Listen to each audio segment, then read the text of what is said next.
vous connaissez souvent au travers des newsletters, des sites internet, etc.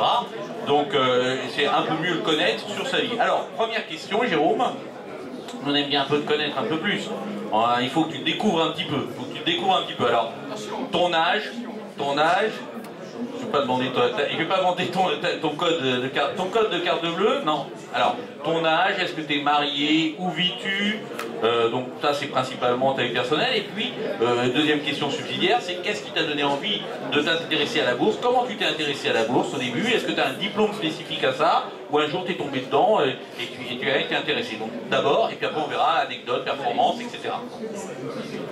Bon, alors, bonsoir à tous déjà, merci André. Je vais en profiter parce que j'ai pas eu souvent l'occasion, on est souvent dans le rush, des analyses, etc. Donc je vais remercier André qui quand même, depuis combien de temps maintenant Ça sera la 18e édition annuelle du salon, permet ces rencontres et permet ces occasions un petit peu d'échanger. Donc merci déjà pour l'organisation.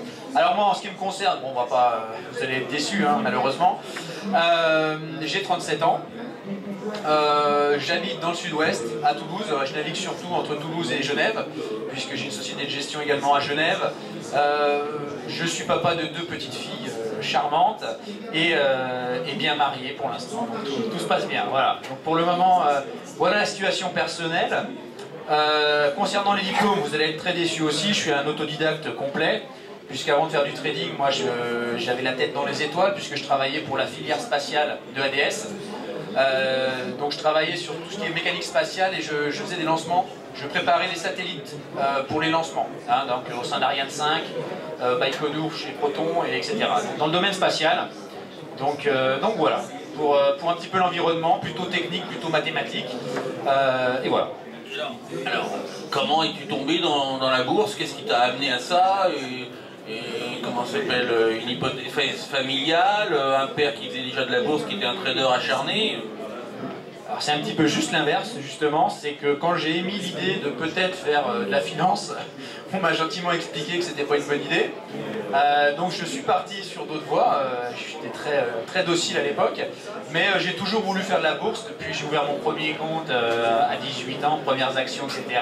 J'ai fait des warrants, voilà, j'ai participé peut-être un des premiers concours, je ne sais pas si ce broker existe encore, Real Time Forex, quelque chose comme ça, voilà, qui à l'époque était sérieux, faisait un concours il y a vraiment longtemps et j'ai gagné ce concours, j'ai commencé un peu comme ça, 2006, ouais, je crois, 2005, il y a une dizaine d'années, je m'intéressais avant aux warrants, avant à toutes sortes de choses. Et puis j'ai commencé d'écrire des analyses pour la chronique Agora, les publications Agora, vous connaissez peut-être. C'est comme ça que je me suis fait un peu connaître. Et puis les choses se sont un petit peu emballées avec des performances intéressantes, des demandes pour entrer dans des fonds. Et donc ensuite, les choses se sont un petit peu accélérées pour moi en tout cas. D'accord. Donc on commence un peu à mieux à te connaître. Donc c'est à l'occasion d'un concours qui t'a donné on t'avait plutôt déconseillé, donc tu t'es lancé là-dedans. Alors, anecdote, tu as une carrière donc d'une dizaine d'années, donc ça fait un peu plus, 12 ans, 15 ans. Durant cette carrière, quelles sont les anecdotes que tu as eues? Une anecdote qui t'a amusé vraiment, qui t'a montré. Je te demande pas, on demandera tout à l'heure performance et puis le résultat, mais une anecdote où tu as vu quelque chose quand même qui t'a laissé assez pantois ou bouche bée. Alors en ayant animé une bonne centaine de séminaires, des anecdotes et des réponses improbables de participants, j'en ai eu pas mal. Mais je vais revenir sur une anecdote, alors malheureusement qui sera douloureuse pour la plupart de ceux qui nous regardent. Ça sera sur le fameux franc suisse. Le fameux franc suisse qui a fait tant de mal. Alors moi, il fallait savoir que je ne traitais pas du tout cette devise. Et que ce matin-là, avant de partir faire mon footing, j'ai pris une position vendeuse. Ne me demandez pas pourquoi, c'est vraiment le hasard complet. Et je suis revenu 2 heures plus tard avec le crash, mais en ma faveur.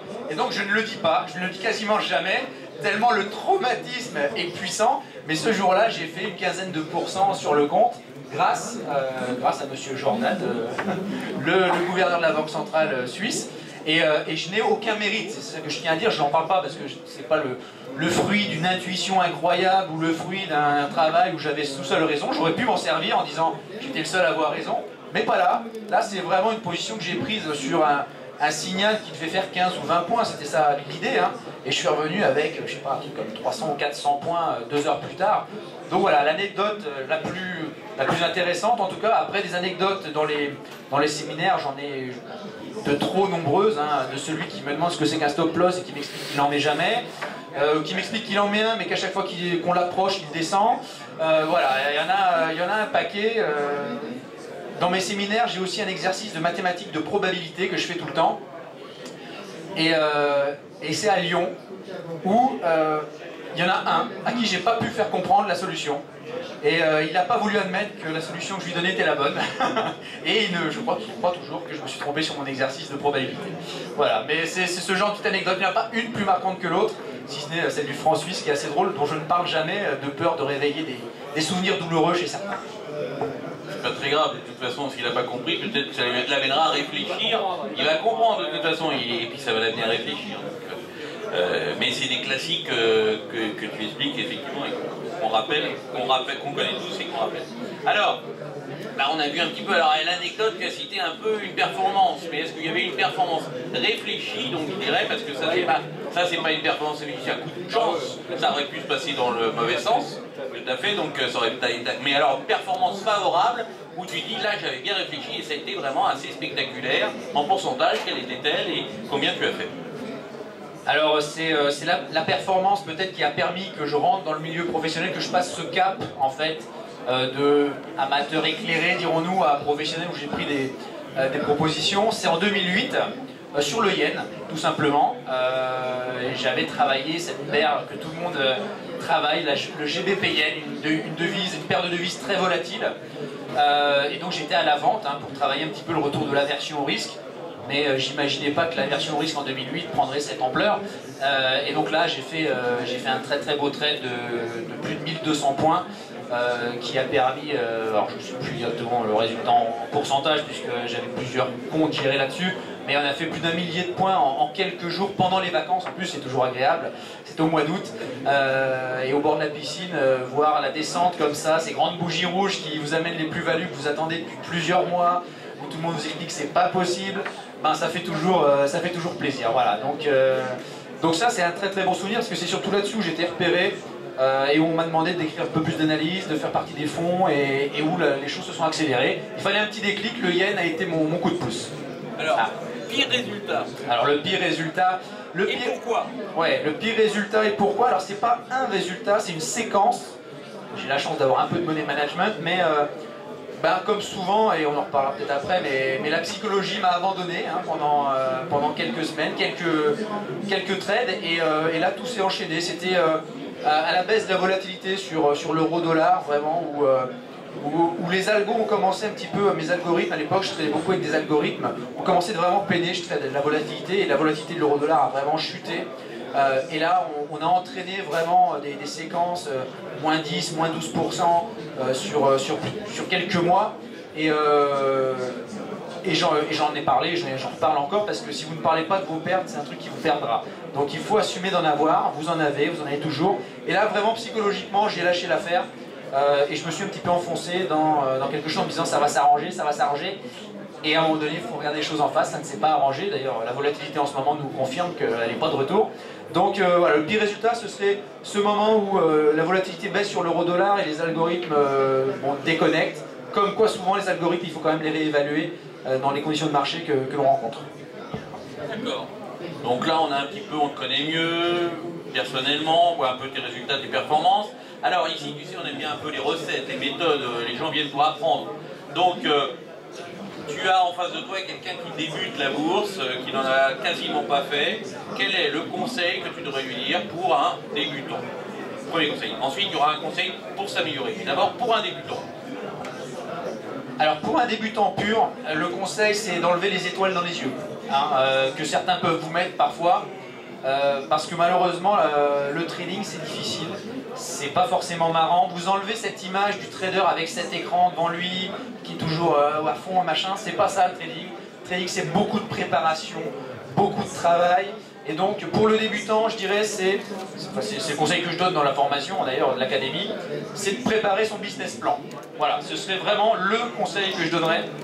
C'est-à-dire, vraiment, Si vous vous lancez dans le trading, même que vous ayez 2000, 20 000, 200 000, 2 millions, la méthode doit être la même, c'est-à-dire préparer son business plan, dire quels sont mes objectifs, comment je vais atteindre mes objectifs, quelle méthode je vais utiliser, à quel moment je m'arrête. Parce que je crois souvent certains d'entre vous qui font des plans sur la comète si les choses se passent bien. Ne vous inquiétez pas, quand l'argent coule à flot, il n'y a jamais de problème. Rarement. C'est quand les problèmes arrivent, qu'on n'a pas prévu, que ça s'empire. Donc soyez vraiment pessimiste dans votre début de carrière. N'ayez pas trop d'ambition.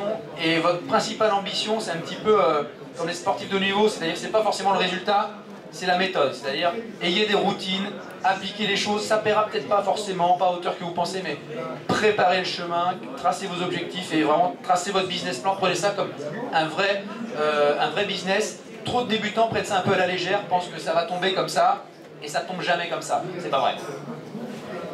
Ok, ça on a compris pour les débutants, mais si déjà il y a des gens qui viennent régulièrement, ils veulent s'améliorer. Quel est le moment où tu as senti, toi, que tu avais fait le décalage? Vraiment que c'est là que tu étais passé à un cran supplémentaire, après avoir monnayé un petit peu toutes les techniques, les méthodes, lu un peu tous les bouquins, fait des séminaires, etc.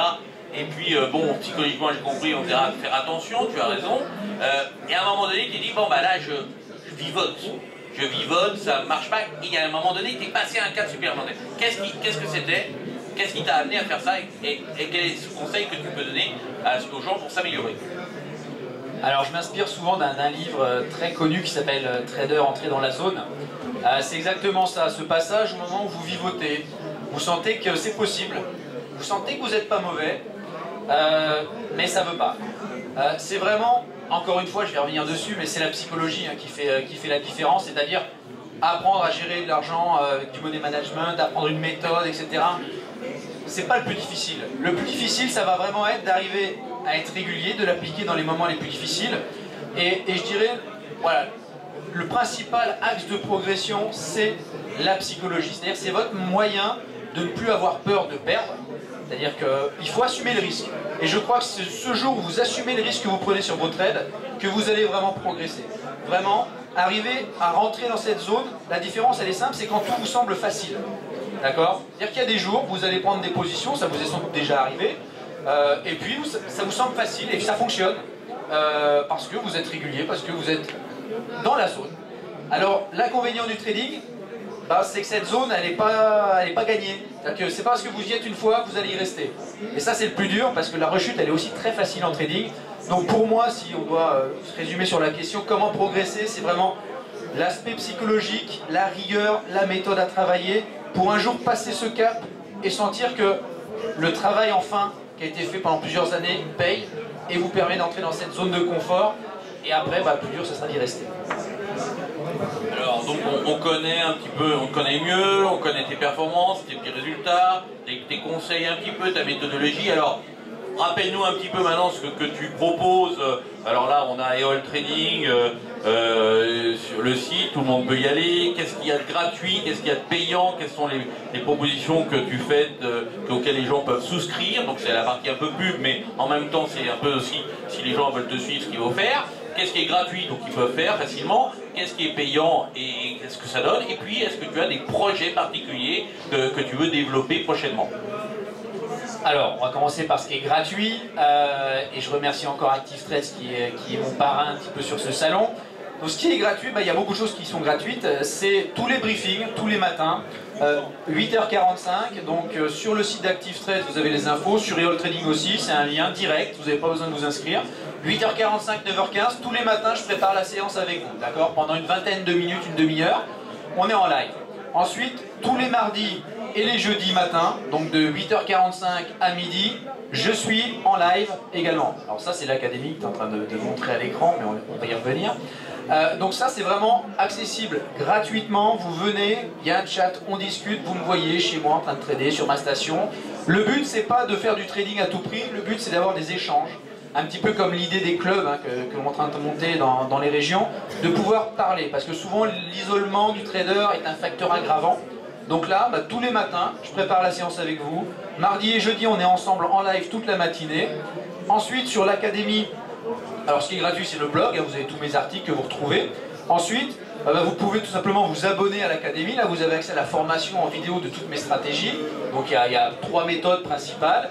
Et puis ensuite, effectivement, voilà, vous avez la page, vous irez lire, hein, je ne vais pas en rajouter là-dessus, tout y est expliqué. Vous avez accès à des formations en vidéo, à une trading room où je suis présent la plupart de la journée, et ensuite à des plans que j'envoie tous les matins vers 8 h qui vous disent quoi faire le matin dans la journée. Voilà, tout simplement. Donc ça c'est sur abonnement, vous irez voir les tarifs parce que je vais vous avouer que je ne les connais pas forcément. Et donc voilà pour en ce moment ce qu'il est. Alors je rappelle aussi, je vais faire un petit coucou parce qu'ils sont partenaires du salon. Je suis rédacteur en chef du magazine Action Future. Vous avez un numéro qui est disponible gratuitement sur le salon, qui est un projet aussi qui me tient à cœur. Alors, qui ne rapporte pas grand chose, mais qui permet de garder un lien avec un magazine papier. C'est le dernier magazine papier dédié aux investisseurs actifs. Alors, je vous le demande à la fois parce qu'on écrit des choses intéressantes dedans et aussi pour montrer votre soutien. Ça coûte 26 € pour s'abonner pour l'année, donc c'est pas grand chose et ça permet d'entretenir un magazine papier qui parle du trading, qui permet de créer des événements et donc ben voilà, ça nous fait toujours plaisir de pouvoir vous compter parmi les abonnés. Voilà, alors dans les projets effectivement un peu plus lointains, on a des gros défis. Au-delà des projets, c'est le défi de la régulation. Puisque moi je suis avant tout gérant de fonds. J'ai une société basée à Genève qui s'appelle Alternative Capital Investment et on a des gros défis réglementaires avec MiFID 2 qui arrive et donc le gros projet du moment c'est vraiment d'arriver à adapter la structure pour coller aux exigences réglementaires et permettre de pouvoir s'ouvrir à la fois sur l'Europe mais aussi on a pas mal de projets en Asie qui commencent à s'ouvrir, qui est un marché tout neuf mais qui a ses particularités. Donc on se tourne vers l'Asie principalement dans les prochains mois pour aller chercher un peu de développement. Parfait, ben écoutez, on remercie Jérôme de s'être livré à ce petit jeu des questions-réponses et cette interview.